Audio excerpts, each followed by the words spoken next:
നമ്മളൊരു ലിഫ്റ്റ് കയറാൻ വേണ്ടി ചെല്ലുക. അപ്പോൾ ലിഫ്റ്റിൻ്റെ ഫ്രണ്ട് ചെന്ന് കഴിയുമ്പോൾ നമ്മൾ ചിന്തിക്കുക, കർത്താവേ ഞാൻ ഈ കാലെടുത്ത് വെക്കുമ്പോഴേക്കും ഈ ലിഫ്റ്റ് അങ്ങ് പൊങ്ങി പോയിട്ട് കാലങ്ങ് പൊങ്ങി പോകും, അതോ ഞാൻ ഈ അങ്ങോട്ട് കയറാൻ ചെല്ലുമ്പോഴേക്കും ഈ അടയുന്ന വഴിക്ക് ഈ ലിഫ്റ്റിൻ്റെ ഡോറ് വന്നിട്ട് എൻ്റെ മേത്തറ അടിക്കൂ. ഇങ്ങനെയൊക്കെ നമ്മൾ ചിന്തിച്ചുകൊണ്ട് എനിക്കങ്ങോട്ട് കയറാനുള്ള കഴിവുണ്ടോ എന്നൊക്കെ നമ്മൾ ചിന്തിക്കാറില്ലായിരിക്കും. പക്ഷേ നമ്മൾ ഇങ്ങനെയൊക്കെ ചിന്തിച്ചുകൊണ്ടിരുന്നാലേ നമുക്ക് ലിഫ്റ്റ് കയറാൻ പറ്റത്തില്ല. ലിഫ്റ്റ് കയറണം, ലിഫ്റ്റ് കയറിയിട്ട് സ്വിച്ച് ഓൺ ചെയ്യണം. സ്വിച്ച് ഓൺ ചെയ്യുമ്പം ഏത് ഫ്ലോർ ഞെക്കണം, ഒറ്റ പൊങ്ങല കറക്റ്റ് സ്പോട്ട് പോയിട്ട് നിൽക്കും.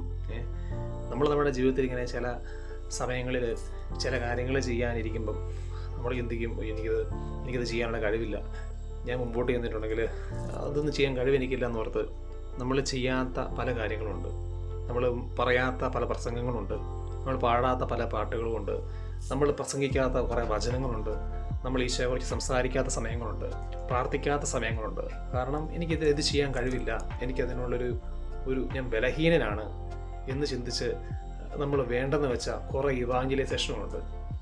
വചനം പറയുന്നത് 2 കൊരിന്ത്യർ 12:9, നിന്റെ ബലഹീനതയിൽ കർത്താവിൻ്റെ ശക്തി പൂർണ്ണമായിട്ട് പ്രകടമാകുന്നു. നമുക്ക് 30% ബലമുണ്ട് നമ്മൾ വിചാരിച്ചാൽ 70% അതേ കർത്താവ് പ്രവർത്തിക്കത്തുള്ളൂ. എനിക്ക് 0%, എനിക്ക് ബലമില്ല എന്ന് ഞാൻ സമ്മതിച്ചിട്ട് ഞാൻ കർത്താവിന് എന്നെ തന്നെ സമർപ്പിക്കുവാണെങ്കിൽ 100% കർത്താവിൻ്റെ ശക്തി പ്രകടമാകും. എൻ്റെ ബലഹീനതയിൽ കർത്താവിൻ്റെ ശക്തി പൂർണ്ണമായിട്ട് പ്രകടമാകും.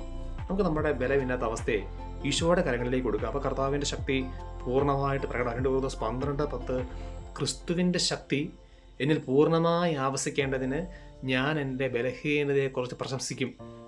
ഈശോയുടെ ശക്തി ആവസിക്കണമെങ്കിൽ എൻ്റെ ബലഹീനത ഞാൻ കർത്താവിൻ്റെ കയ്യിലേക്ക് കൊടുക്കണം. കർത്താവിൻ്റെ കയ്യിലേക്ക് കൊടുക്കുമ്പോൾ കർത്താവ് പ്രവർത്തിക്കും. യോഹന്നാൻ 12:24 വചനം പറയുന്നു, ഗോതമ്പണി നിലത്ത് വീണ് അഴിയുന്നില്ലെങ്കിൽ അത് അതേപടി ഇരിക്കും, അഴിയുന്നെങ്കിലോ അത് വളരെയധികം ഫലം പുറപ്പെടുവിക്കും. നമ്മൾ അഴിഞ്ഞില്ലെങ്കിൽ, നമ്മളെ തന്നെ വിട്ടുകൊടുത്തില്ലെങ്കിൽ നമ്മൾ അതുപോലെ തന്നെ ഇരിക്കും. അഴിയുന്നെങ്കിലോ നമ്മൾ വളരെയധികം ഫലം പുറപ്പെടുവിക്കും. അതുകൊണ്ട് ഏതെങ്കിലും ഒരു സമയത്ത് നമുക്കിങ്ങനെ മുമ്പോട്ട് വരാൻ ധൈര്യം കിട്ടുന്നില്ലെങ്കിൽ ഈശോയുടെ കയ്യിലേക്ക് കൊടുക്കുക, ചെല്ലുക. കർത്താവ് ഞാൻ അങ്ങേക്ക് സറണ്ടർ ചെയ്യുകയാണെന്ന് പറഞ്ഞുകൊണ്ട് അങ്ങോട്ട് കയറി ചെന്നിട്ട് അങ്ങ് ഈശോയെക്കുറിച്ച് സംസാരിക്കുക, കയറി ചെന്നിട്ട് അങ്ങ് പാട്ട് പാടുക. ഈശോ നമ്മുടെ കൂടെ ഉണ്ട്. ഉള്ളവന് പിന്നെയും ലഭിക്കും, ഇല്ലാത്തവന് ഉള്ളത് കൂടി എടുക്കപ്പെടും. ഉള്ളവന് പിന്നെ ലഭിക്കും. നമുക്ക് ഈശോ തന്ന കഴിവുകൾ, ഈശോ തന്നേക്കുന്ന സാഹചര്യങ്ങൾ, നമ്മൾ അതിനകത്തൊരു ഫസ്റ്റ് ഇനിഷ്യേറ്റീവ് നമ്മൾ എടുത്താൽ ബാക്കി ഇനിഷ്യേറ്റീവ് ഈശോ എടുക്കും. അതുകൊണ്ട് വേണ്ടെന്ന് വെച്ച കാര്യങ്ങൾ ചെയ്തു തുടങ്ങുക. വേണ്ടെന്ന് വെച്ച സ്ഥലങ്ങളിൽ പോയിട്ട് ഈശോയെ കൊടുക്കുക, പ്രാർത്ഥിച്ചു തുടങ്ങുക. ഈശോ നമ്മുടെ കൂടെയുണ്ട്, ഈശോ ശക്തിപ്പെടുത്തും.